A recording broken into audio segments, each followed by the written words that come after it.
Sekulow, the Department of Justice scheme against President Trump hits a major roadblock.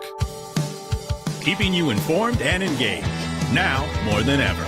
This is Sekulow. We want to hear from you.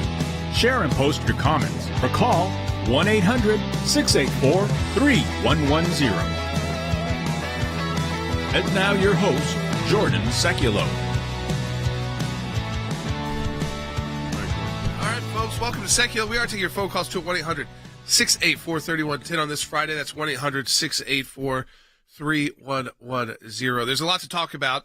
Action out of the court in Florida yet again. Remember, the Department of Justice fighting back every way they can against the special master, against the stay on the document review. Remember, they were told no more investigative team gets access to these documents until we have a special master review for privilege.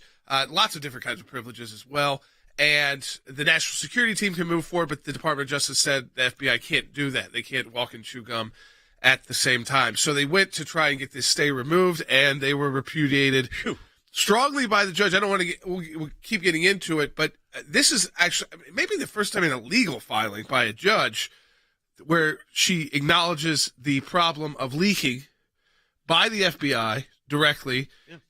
Of these documents that, hey, these are no less secure with us or with you, because every time, that we see a news article, like every time they get an adverse ruling, something else leaks. Well, let me tell you what it comes up, and it comes in the context of, the government, the United States Department of Justice said that they have to maintain exclusive control over these documents. Nobody can see it, not even the special master, by the way. They didn't even want the special master to see this. So, but what's so fascinating here is this is what she writes. The court nonetheless cannot abdicate its control over questions of privilege and does not find the government's argument sufficiently convincing as presented. First, there's been no actual suggestion by the government of any identifiable emergency or imminent disclosure of classified information arising from the plaintiff's allegedly unlawful retention of the seized property. Instead, and unfortunately, her words, the unwarranted disclosures that float in the background have been leaked to the media after the underlying seizure, which, of course, was done by the Federal Bureau of Investigation.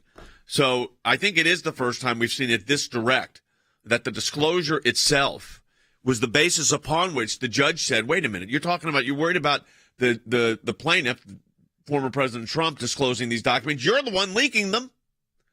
So, I mean, so this is where the government consists. And I'll bring up some other points in the next segment.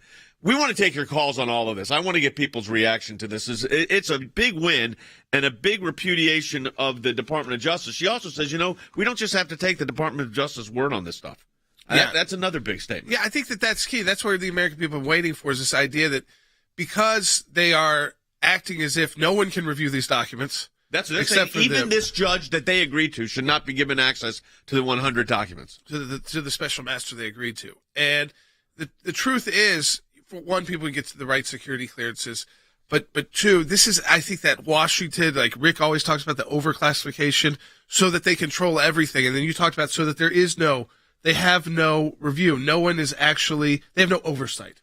That's what Department of Justice and FBI can't stand. They use the classification process, and especially the highly classification process, to remove themselves from oversight, whether that's congressional oversight. Now here it's in court.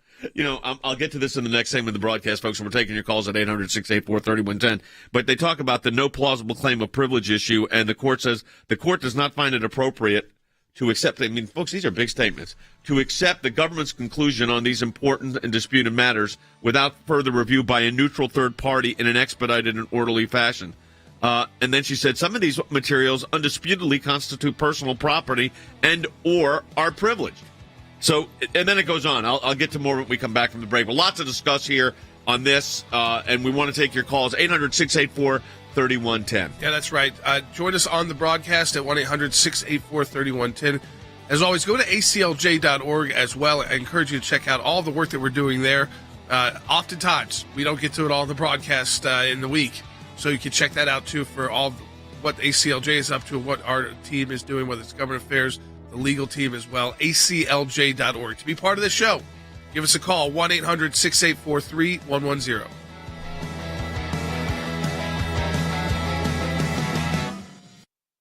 federal judge has denied the Justice Department's motion for continued access to classified materials seized from former President Trump's Mar-a-Lago home and appointed, this is the important part here, a special master to review them. Judge Raymond Dearie, submitted by Trump's legal team and agreed to by DOJ lawyers, will be getting the job. He now has until November 30th to complete his review.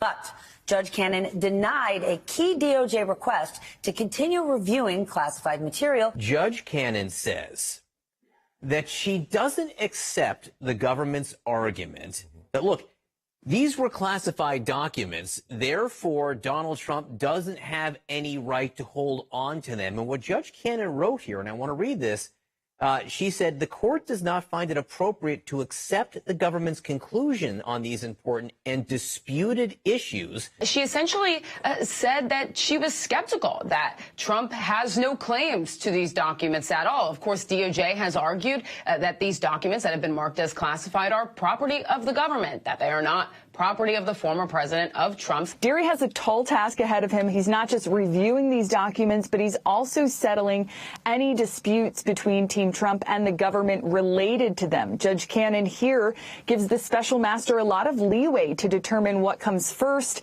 and if any of the documents are protected by executive privilege. The threshold issue really is, can there be any claim of executive privilege here? But Judge Cannon, who has not rescinded her order, has not yet reconsidered her order, has said maybe there can be. We'll see some more back and forth, what they believe the special master should have access to, how they're going to deal with these classified documents and the review of it. But in the meantime, probably the most urgent thing that we will see is them appealing this and asking for emergency relief as it relates to this recent ruling by the judge.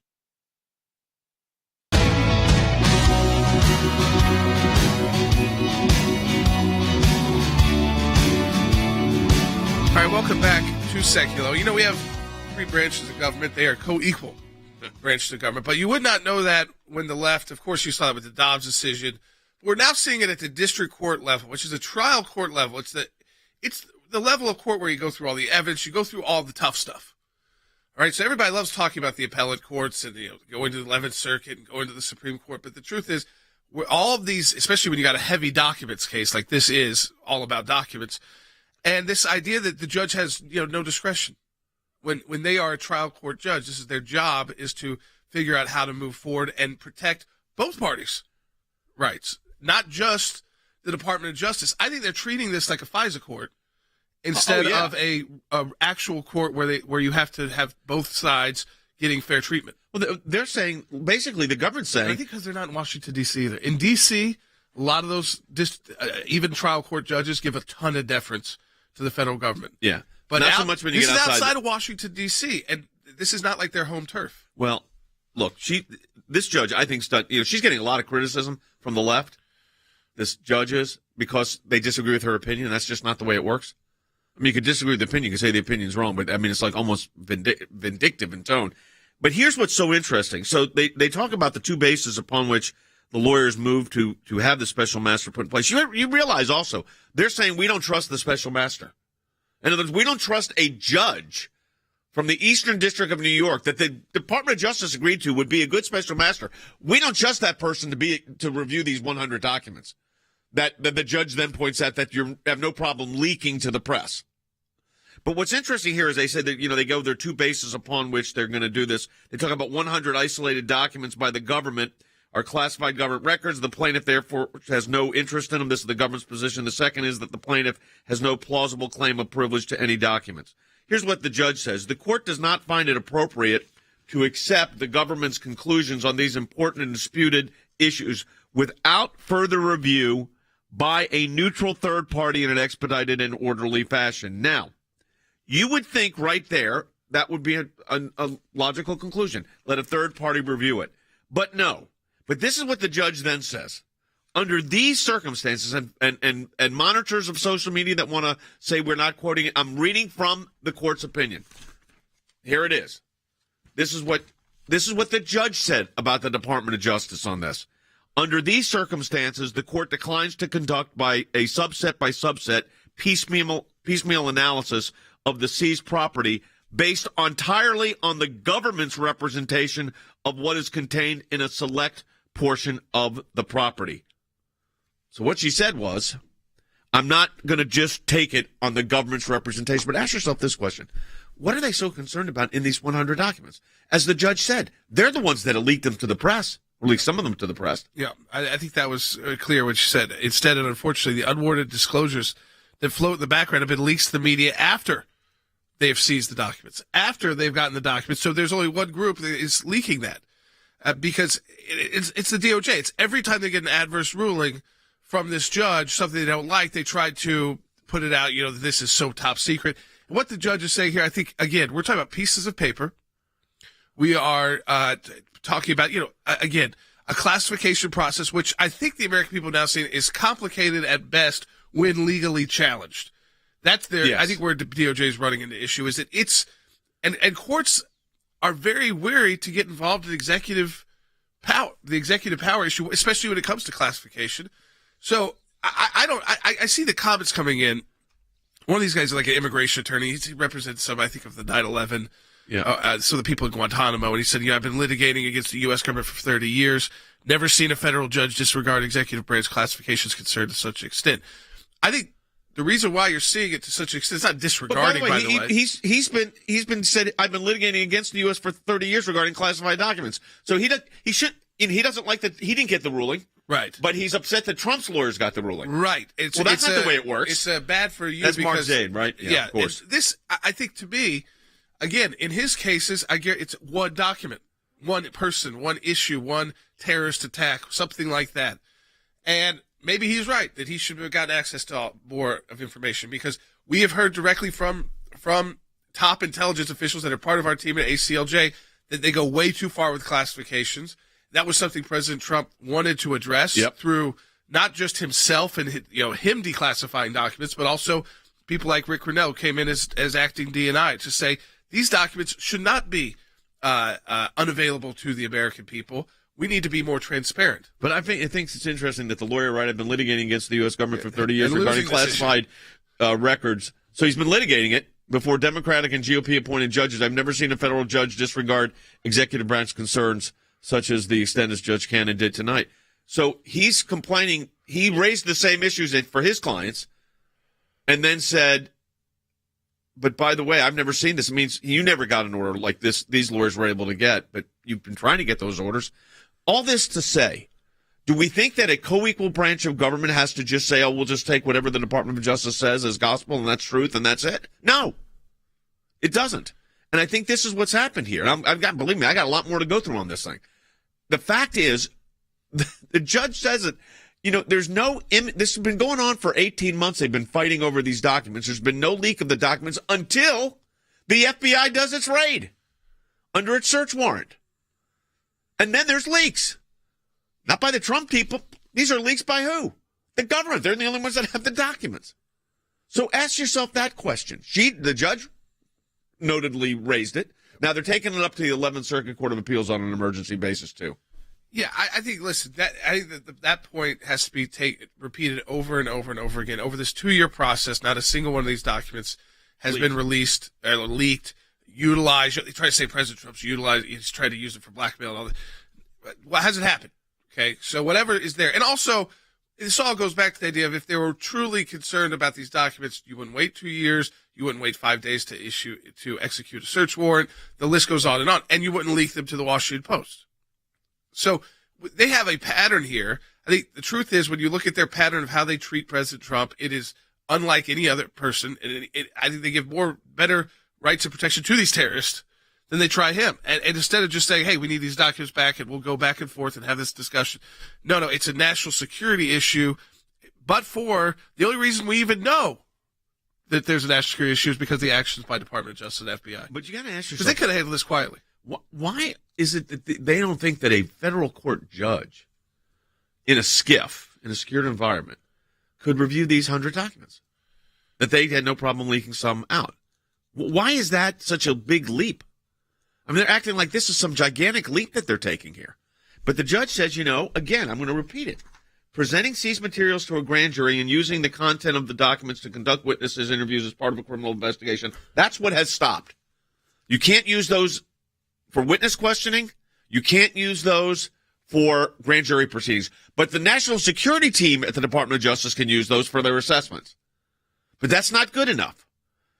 What they're saying here is, what the government is saying here is that the temporary restraint that the judge put in place impacts their ability to do their prosecution and their job, which also tells you that they're, the government, what the government's looking for here, which is a criminal case. I don't think there's any question about that at this point. Yeah. All right. We're going to take your calls to 1-800-684-3110. That's 1-800-684-3110. But I think to this point and to this issue, it seems to me like it's the first time really they're being treated the way they should by courts. Skeptical. Not just get everything you want, not just get and that's how it should be. Both sides should be treated with skepticism by a judge. They should, they go in that way. Okay. They're both making arguments, both trying to convince you of something. And in this case, what is interesting is how much they're freaking out over procedural. Yeah, and they really are. I mean, this way, I go back to this. This is not substantive. What is in these 100 pages, 100 documents, that's got them so concerned? And if they are that concerned, why would you be concerned about a judge reviewing them? What do you think? The Department of Justice should just get a free shot? Which is actually what they do think. Yeah. They think nobody gets to seize these but the Department of Justice. Which goes to that whole issue of credibility. Yes, credibility. And then remember, in the first order, the judge pointed out there were at least 2 instances where the taint team, that was the one supposed to be reviewing these separately, gave the documents over to the investigators even though they were privileged. So just think about that for a moment. So you can't divorce the decision from the background of the case. And that's what I think is the fundamental aspect of it here. We've got calls and questions coming in at 1-800-684-3110. You may want to know, what does this mean for the future of the case? How does it play into it? We'll talk about all that. 800-684-3110. Also, support the work of the ACLJ at aclj.org. And brand new podcast released. The first week's been done. Yep. Sekulow Brothers. Folks, I'm biased, yes, but I'm telling you, it is great. It's a great podcast. Check them out. So there's 3 episodes we've released this week. And they're timely, but not like if you went back and listened to the first one today, it's not old. So if you haven't checked it out yet, SekulowBrothers.com. That's SEKULOW Brothers.com. And you can find out again if you want to listen to it on Apple Podcasts or Spotify, or if you want to watch the broadcast, it's on YouTube, it's on Rumble, it's on all the Facebook and all the channels there. We've got that on SekulowBrothers.com. I really want you to subscribe to this right now during this break if you can, and start listening to it this weekend or tonight. You're going to really enjoy this, folks. It's serious, it's humorous, it's got everything in it. So I really encourage you to do it. SekulowBrothers.com. Leave a review too. That really helps. We'll be back with more, including your phone calls, in just a moment. When we see something, when we hear something, when we're concerned about an issue, we don't just talk about it. We do something about it. And that goes to our Government Accountability Project. If we allow leaders in Washington, D.C. to make decisions behind closed doors, unaccountable to the people, then we are going to get skewed and corrupt decisions. There are lots of other places that do lots of important work for America, but the ACLJ has taken up a lane which is irreplaceable. The Freedom of Information Act, that's a statute that allows us to get information from the government. Starts with a letter from our offices in Washington to these agencies. And it says, give us this information on these topics. And generally, they don't.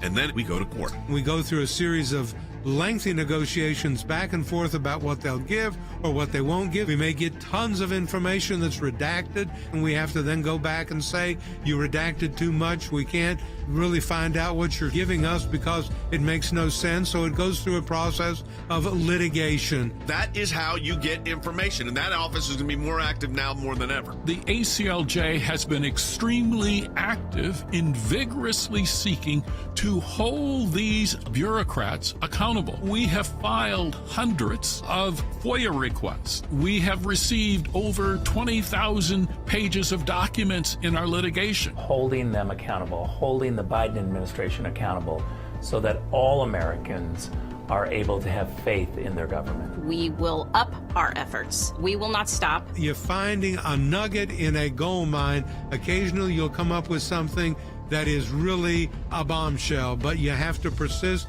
in doing it, and that's what we do. That's a little bit of what we do through our Office of Government Accountability, and of course that comes under our Office of Government Affairs. So your support of the ACLJ supports all of that.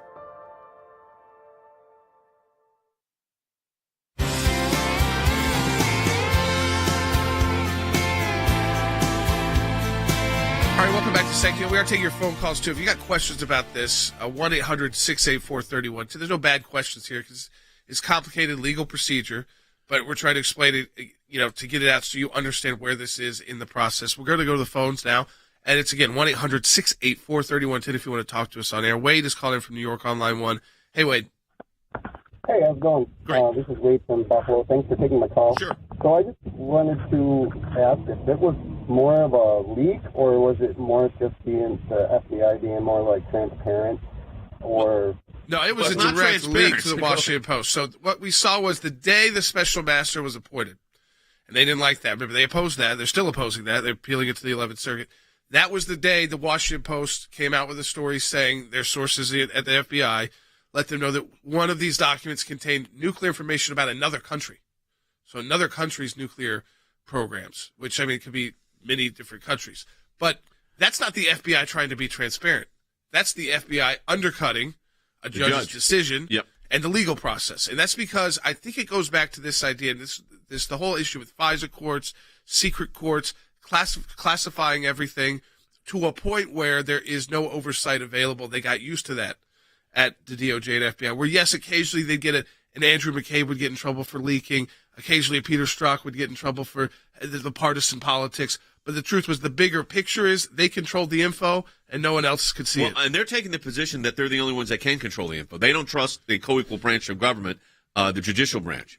So it's just the executive. That's how they're doing this. So what's interesting here, and to go to Wade's question, is the court said that nonetheless we cannot abdicate, the court talking about its role, cannot abdicate its control over questions of privilege and does not find the government's arguments sufficiently convincing as presented. First, there has been no actual suggestion by the government of any identifiable emergency or imminent disclosure of classified information arising from the plaintiff's allegedly unlawful retention of the seized property. In other words, there's nothing that's saying this information is about to be leaked and we got to stop it like an injunction.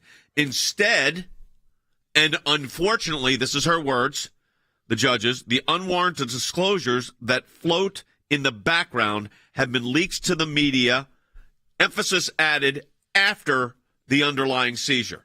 So the Department of Justice.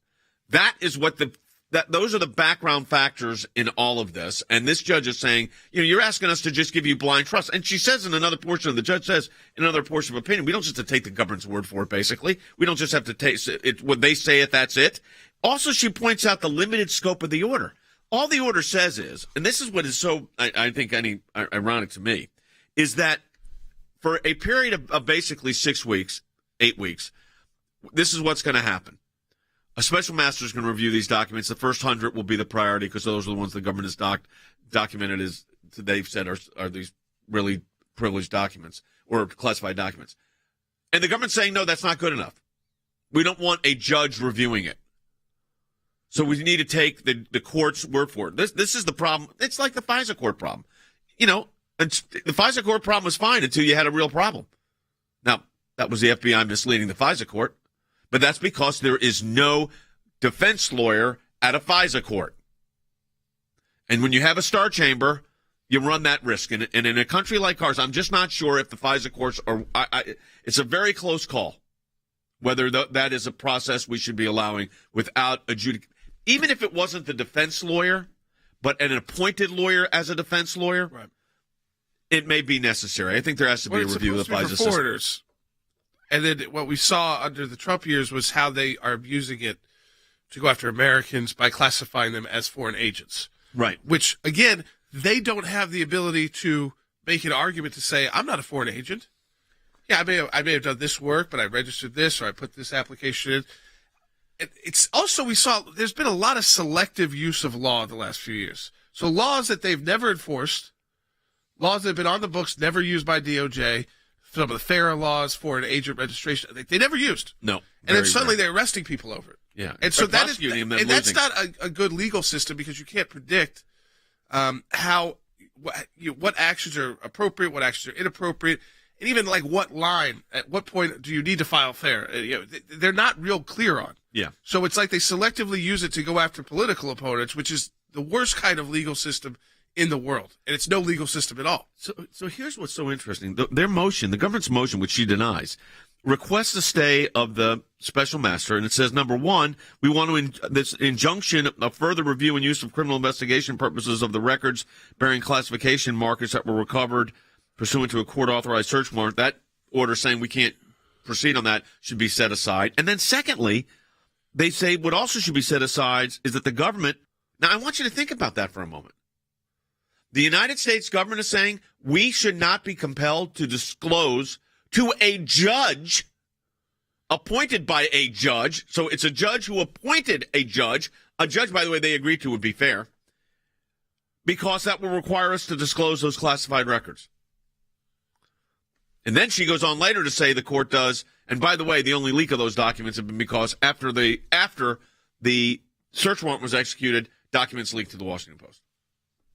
So, I mean, think about what they're actually, if you think about what the government's asking for, they want an unchecked, unfettered right to review these documents themselves, determine privilege themselves, determine ownership and control themselves without court review, as if the Article 3 of the United States Constitution has been written out.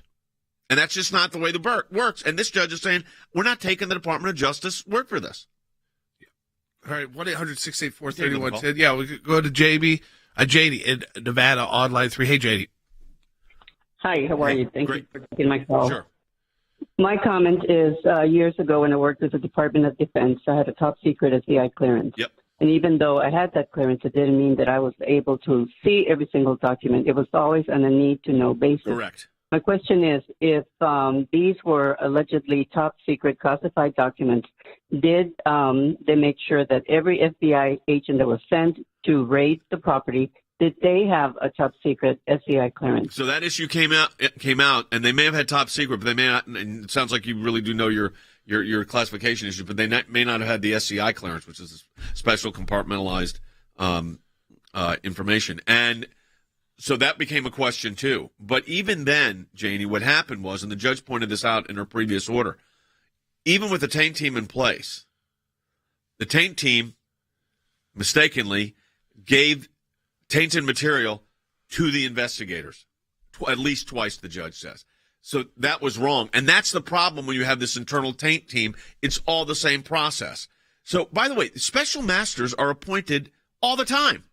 But then I, again, want to emphasize what the government's asserting in the brief. They want an unfettered, unchecked ability to not give these documents even to a judge. Yeah, that's right. All right, folks, 1-800-684-3110 to get your questions, comments 30 in. minutes of the first yeah, we're going to get more into this issue. If you got questions about it, continue your calls about that. We'll continue taking your calls at 1-800-684-3110. We're also going to talk some more of this immigration, the border issue. We got the White House again claiming that the border is secure. That's after 2 million. Are they kidding?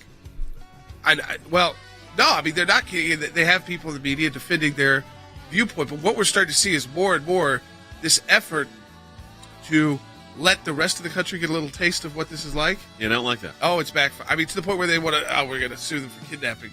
Yeah, really. And People by the way, if you're watching on our bus. social media platforms right now, if you're on Rumble, you hit the plus sign. If you're on Facebook, you hit share. And if you're on YouTube, you thumbs up. It's very important to share this information. And don't forget Sekulow Brothers podcast. Go to SekulowBrothers.com. Great information there. Back with more in a moment.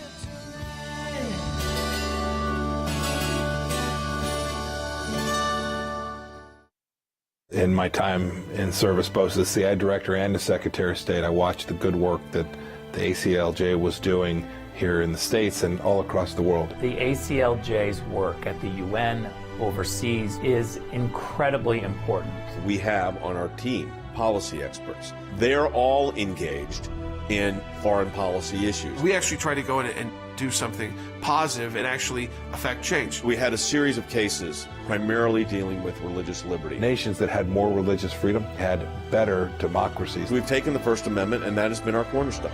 It's to defend the rights of people of faith. We not only hold our government accountable, but we hold other governments accountable. You have to actually be committed to fighting it out, or else you'll never win. Your support of the ACLJ enables us to do all of this. Go to aclj.org today. That's aclj.org. Keeping you informed and engaged. Now more than ever. This is Sekulow. And now your host, Jordan Sekulow. All right, welcome back to Sekulow, second half hour, 1-800-684-3110. We'd love to take your calls, your comments. That's at 1-800-684-3110. There's been another victory. That's procedural, but substance in the sense that you have the judge of this, in the case involving the Mar-a-Lago raid, the documents there, and the DOJ's opposition to a special master to review the documents for privileged information because they already messed it up. That was one of the issues, is they already messed up reviewing the documents, and they gave privileged information over to the investigative team. That's a criminal investigative team, so information they did not have a right or should not have been able to access. So the judge here said, okay, let's all slow down a little bit. Let's appoint a special master who will just go through the documents so that you know clearly. A third party has said, here's your documents you could use for your criminal investigation. Here's the documents you cannot use for criminal investigation that belong to President Trump. And they're saying we do not want to be required for the government to disclose classified records to a special master for review. That's what they said, the United States Department of Justice. Even though that third-party special master for review is a U.S. District Court judge for the Eastern District of New York. But they don't want it disclosed there. And then they talk about, worrying about documents being put out publicly. And the judge wisely and correctly says, well, that's interesting, except that the only time the documents have been put out on this case was after the raid. The only leaks were leaks to the media. So she's saying also, she says in her opinion, we don't have to just take the government's word for all this. Because there is no countercheck here. Let's go ahead and take a phone call, 1-800-684. I want to get your view on this, folks, and any questions. I know you've got questions on this. 1-800-684-3110. Let's go ahead and take a call. All right, back to the phones. We go. Justin in California on line one. Hey, Justin. Hey, thanks for taking my call. Sure. Appreciate everything you guys do. Thanks. Hey, so on March 6, 2020, the Department of Defense replaced the term for official use only with controlled unclassified information in regards to how unclassified information is handled. If it turns out President Trump did indeed declassify these documents that were seized in the Mar-a-Lago raid, do the parameters change after that March 6, 2020 change based on the requirements for handling unclassified information? That's a great question, Justin. And it might change for everyone else but a president. So the president is different than everyone else because only the president has the ability on his own to declassify information.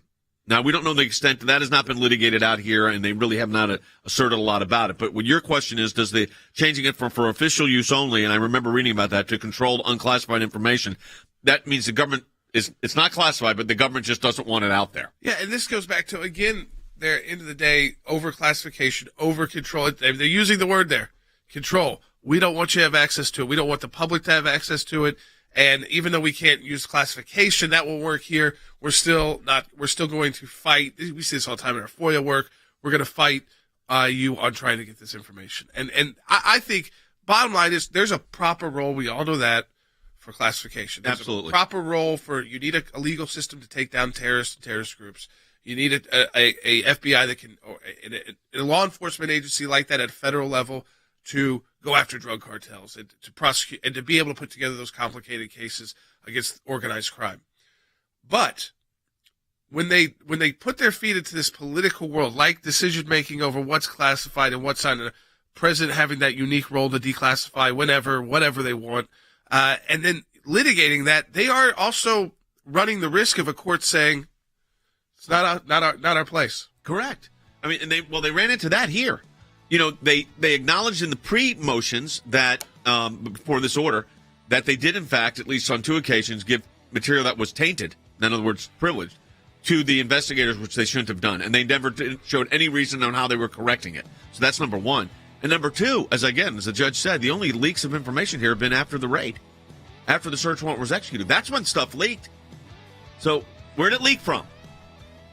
Answers itself. All right, we're taking your calls at 1-800-684-3110, 800-684-3110. More about this, more about the immigration issue, something very troubling for our U.S. military, too, we're going to get into. 800-684-3110. We'll be back with it. Don't forget, SekulowBrothers.com for the Logan and Jordan's podcast. It's incredible.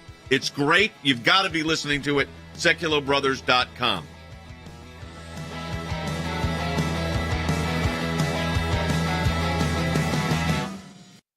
A federal judge has denied the Justice Department's motion for continued access to classified materials seized from former President Trump's Mar-a-Lago home and appointed, this is the important part here, a special master to review them. Judge Raymond Dearie, submitted by Trump's legal team and agreed to by DOJ lawyers, will be getting the job. He now has until November 30th to complete his review. But Judge Cannon denied a key DOJ request to continue reviewing classified material. Judge Cannon says that she doesn't accept the government's argument that, look, these were classified documents, therefore Donald Trump doesn't have any right to hold on to them. And what Judge Cannon wrote here, and I want to read this, she said the court does not find it appropriate to accept the government's conclusion on these important and disputed issues. She essentially said that she was skeptical that Trump has no claims to these documents at all. Of course, DOJ has argued that these documents that have been marked as classified are property of the government, that they are not property of the former president of Trump's. Dearie has a tall task ahead of him. He's not just reviewing these documents, but he's also settling any disputes between Team Trump and the government related to them. Judge Cannon here gives the special master a lot of leeway to determine what comes first and if any of the documents are protected by executive privilege. The threshold issue really is, can there be any claim of executive privilege here? But Judge Cannon, who has not rescinded her order, has not yet reconsidered her order, has said maybe there can be. We'll see some more back and forth, what they believe the special master should have access to, how they're going to deal with these classified documents and the review of it. But in the meantime, probably the most urgent thing that we will see is them appealing this and asking for emergency relief as it relates to this recent ruling by the judge.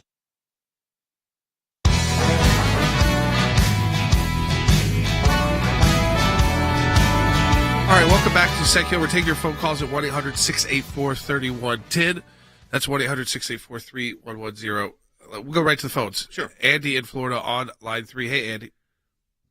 Hey, guys. Thank you for taking my call. I kind of have like a two-part question. Yep. One is, if they go to the 11th Circuit Court and the Department of Justice wins their appeal, one, does the stay in place if the Trump team decides they want to go to the Supreme Court? Is that their next thing? Is they have to go to the Supreme Court? Well, it's multiple steps. So let's say the government's already filed. So let's say the Supreme Court is going to rule. The 11th Circuit rules one way or another. They may say yes to the government. They may say no to the government. Then either party, the party that loses, could ask for rehearing en banc, which means ask the entire 11th Circuit to hear the case on an expedited basis.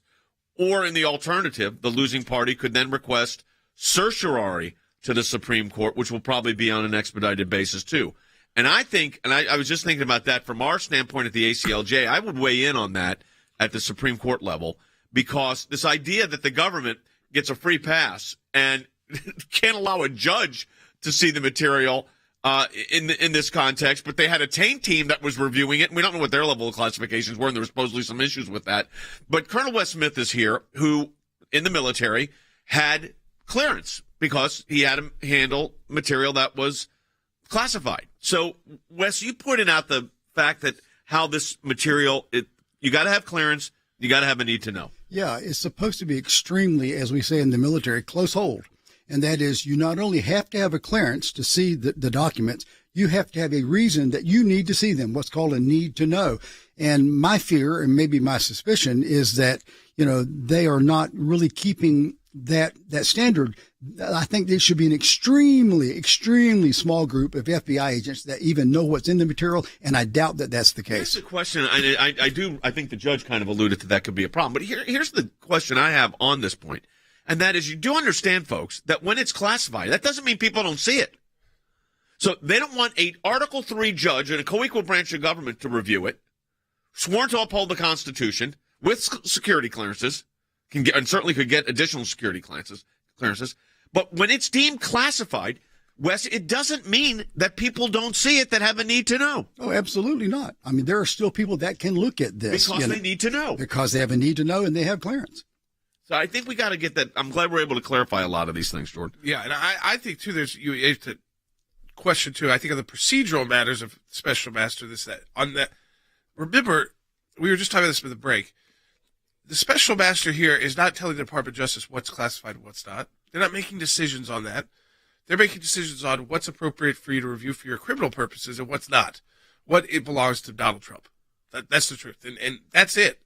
Not what level this was classified at, whether the classification was waived, whether it was declassified, because that is a whole other legal issue that I think the Department of Justice probably has a very weak case on. Because I think that the president's power to declassify so far outweighs anybody else. Their abilities to assert that after the fact. Well, no, the president has the ultimate ability to declassify him. He's the commander-in-chief. There's nobody for him to appeal to. So, of course, if he did, I don't know the details on that, but if he did, that's a whole different story. Here's what's interesting, though. In General David Petraeus' case, there was an issue of classified information, Wes, that he took and gave to his biographer who was writing a story about him. Yes. I don't recall, and Allie, take a look at this. I don't recall his house being raided by the FBI. Sandy Berger went to the National Archives and stole a document, put it in his sock. Did they raid his house? I'm not sure. I want to find those out. Because this was stopped him in Hardy's parking lot. Here. What? They didn't stop him in Hardy's parking lot. It wasn't treated the same way. No, the way they did Mike Yeah, Lindell? that's a whole way people are being treated here. I think it's way over the top. Do you know, I think that on that one, I think on the FBI just seems out of control. This is they're stopping the guy. First of all, he has a free speech right to say what he wants to say. We do live in America. You could say, I thought the election was taken. You're allowed to say that.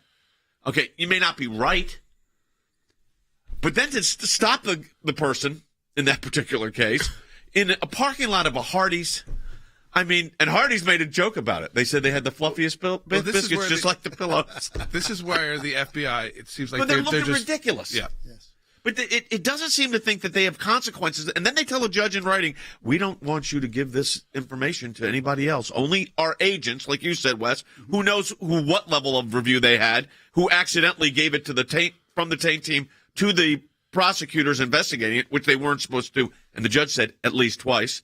And the government in their briefs never said what corrective action they've taken to avoid that. Well, and as you alluded to earlier, thankfully, the judge also pointed out, rather pointedly, that the leaks were coming from the Department of Justice and the FBI, not from anyone else. The leaks started after they did the raid. Exactly. It was the Washington Post one. We could restate that. The Washington Post. The day a special master gets appointed, which may have been evening, so the next morning you wake up to the headline of there was nuclear information about another country in the documents. Now, for 2 years, like you said, and like the judges talked about, for 2 years, you didn't hear any leaks like that. There was nothing in the news about Donald Trump has documents about Macron or he has documents about some other country's nuclear info until they got an adverse ruling from a federal judge. And then you start learning what they claim is in the documents. They start leaking to their friends in the media. And I think that is what is so off-putting about this entire process is that they just don't seem to follow anyone's rules. They don't seem to, Wes, it's so specific as what can and cannot be done. And then the idea that, and I think this is something important for people to understand, it's not like classified information is not reviewed by people that have clearance.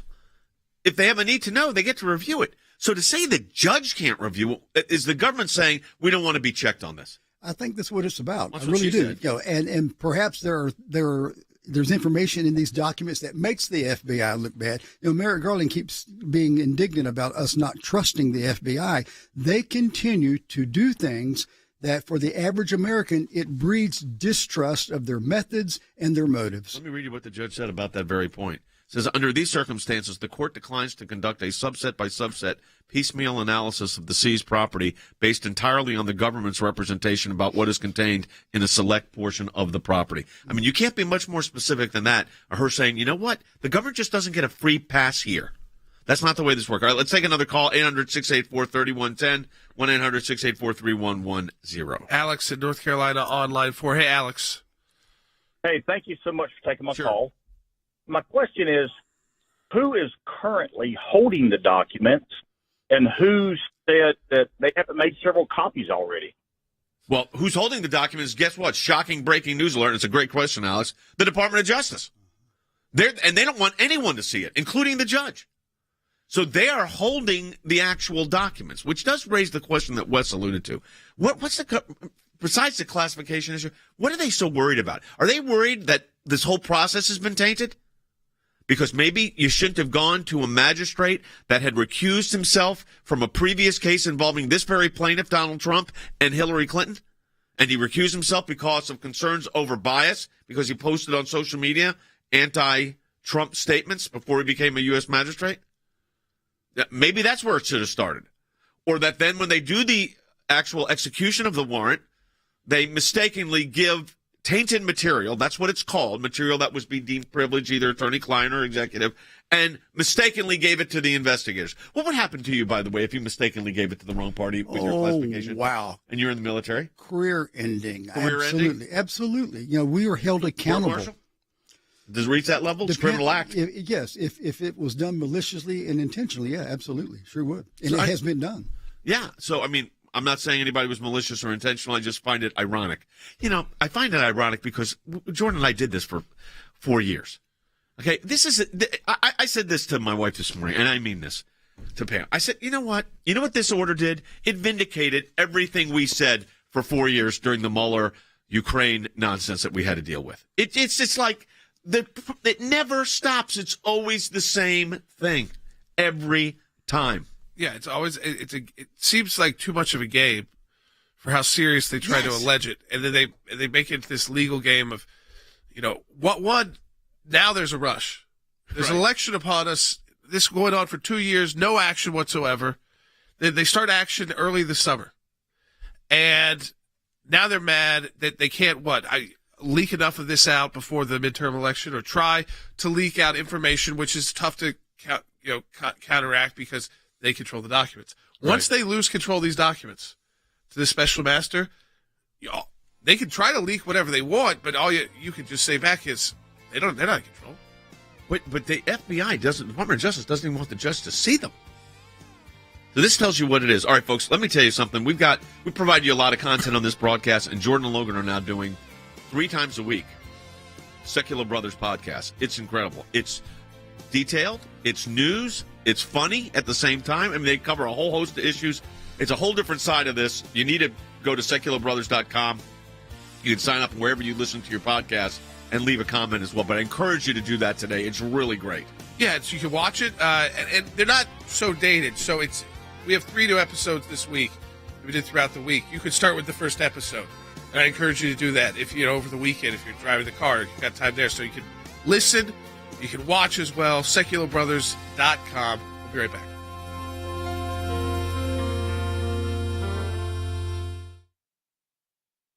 Aileen Cannon met the DOJ's deadline and appointed a special master to go through the material the FBI found during the search. What do we know about Judge Dearie, and what do we know about kind of how he will go about doing this job? Raymond Dearie is a senior federal judge in New York and 78-year-old Reagan appointee with a reputation for independence and no nonsense. A former federal prosecutor and served as a judge in federal court in Brooklyn. Both the Justice Department and former President Trump's legal team indicated they would be satisfied with his appointment. He's taken on some sensitive cases before, Anne-Marie, the criminal case against the former al-Qaeda recruit who plotted to bomb the New York subway system, for example, the money laundering and racketeering case of a FIFA soccer official who later became a government informant. And as the U.S. attorney in Brooklyn back in the 1980s, he's dealt with his fair share of gang leaders and mobsters. They still get somebody with plenty of experience in the area. And DOJ comes off looking pretty good, saying, all right, we're not going to fight it. This is a good judge. He remains an active judge on senior status. That means he's partially retired. And the decision to appoint him came, as you mentioned, after the former president's legal team threw his name into the hat and DOJ endorsed that pick. Now, Anne-Marie, many who have appeared before this judge have cited his ability to listen, something that will undoubtedly serve him well in what's sure to be his most influential assignment to date. And that's saying something, just taking a look back at his career. Dearie will review more than 11,000 documents the FBI seized from Mr. Trump's Mar-a-Lago home last month. Dearie has until November 30th to complete his review. That is more than a month after the Justice Department's proposed deadline of October 17th, so a little more wiggle room there.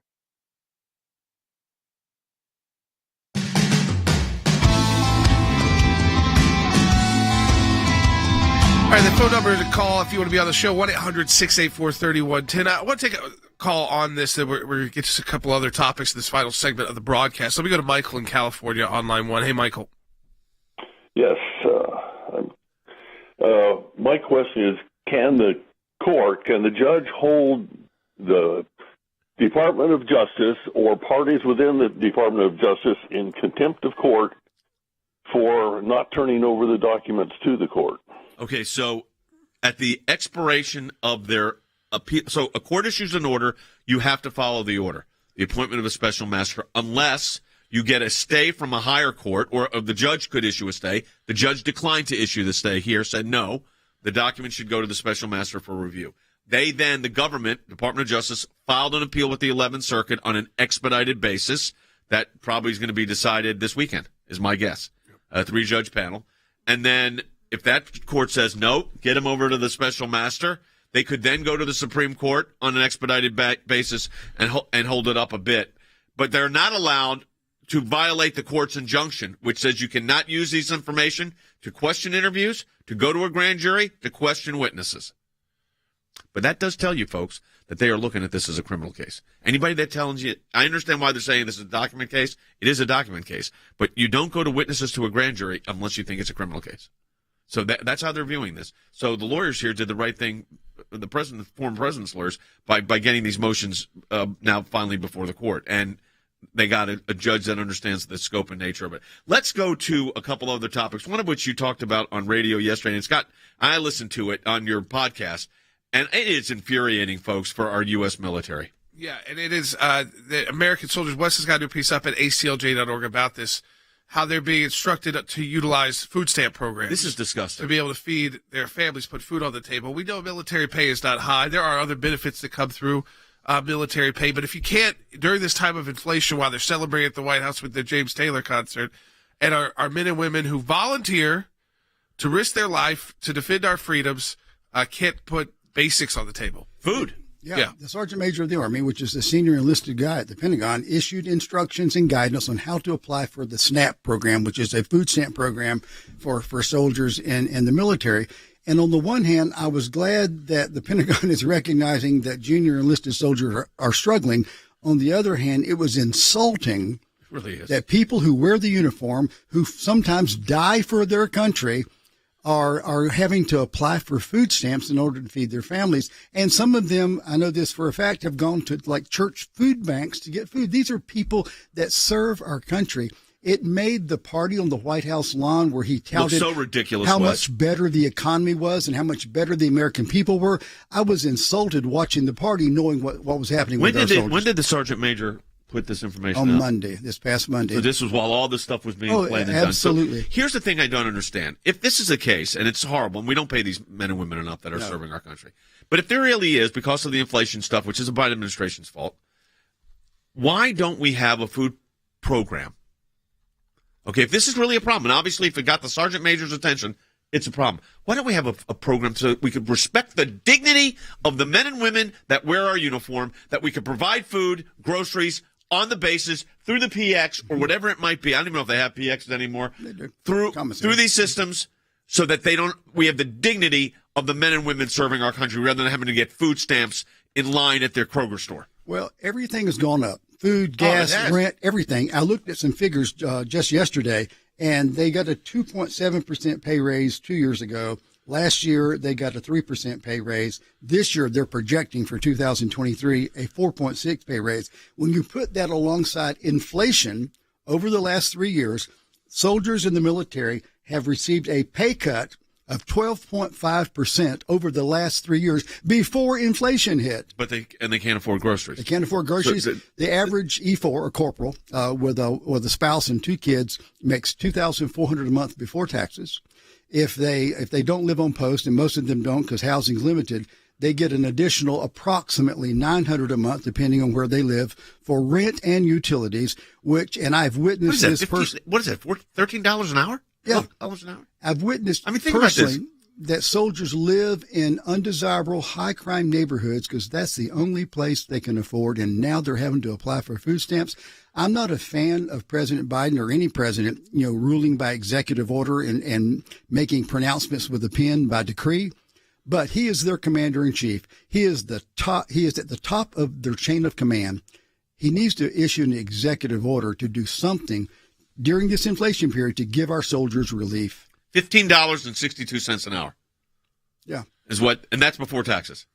$15 an hour, which is, I think, what they pay if you work at Chick-fil-A or at fast food industry. Well, and they wonder why they're falling short of their recruiting goals. They are recruiting goals. And we're embarrassing these men and women by saying, well, you can't afford the food. This is ridiculous. If there is an issue, there's a way to address it without it being But we got rid of student loans. Yes. But not really. Not really. Right. $10,000 worth. Yeah. And so think about where that money could have gone to how many families on military bases to make it where they don't have to have this stigma. There is a stigma with food stamps. I mean, I think that the left may try to say, oh, there's not, but there is. And usually that stigma is you're going through it. You're not employed. There's a reason for a food stamp program. Yes, there is. That's what I'm saying. But it does come with a stigma. It does mean that something has gone on in your life. For these individuals, they're working, serving their country. They don't have that issue. So they haven't had like a catastrophic event happen or where they can't work and need assistance to put food on the table. They are voluntarily working, serving our country, and are being treated the same as people who are in these dire situations or who aren't working to provide for their family. Now, Wes, you've got an article, a piece up at ACLJ? Yes, sir, I do. What's it called? It's talking about soldiers on food stamps, what you need to know. Yeah, I mean, folks, it's horrific. Now let's talk about the border. We only got 2 minutes. Go ahead. I'm not going to get to the border yet today because I want to play I think that this all plays into it. This is the House Majority Leader, Steny Hoyer. Remember they mock us about the deep state? But you remember like Schumer saying, you better not mess with those guys? Right. Check out, this is the House Majority Leader last night in the U.S. House. Take a listen. They made it quite clear. They want to eliminate what they call the deep state. The deep state is a cadre of professionals dedicated to honoring the Constitution, the laws of this country, and carrying out the policies of the Congress and the President. Did Steny Hoyer just say the deep state is that there is a deep state, yes. But don't worry, they're professionals? Yeah. Okay, folks, we are living in another planet. Yes. Okay, okay. When are the elections? November 8th. Okay. Because, I mean, really. So Denny Story is saying they made it quite clear they want to eliminate the deep state, but the deep state is a cadre of professionals, which you obviously this is kind of like the border is secured. If your definition of secured means it's unsecured, open, and a I think disaster. this is a new strategy from the left, which is we're not going to fight you on these issues. State. We are the deep state. We'll keep them on our side, and it's a signal to all those bad bureaucrats. Which really all we're talking about there is entrenched bureaucracy. That's why we say deep state. It's tough to remove them.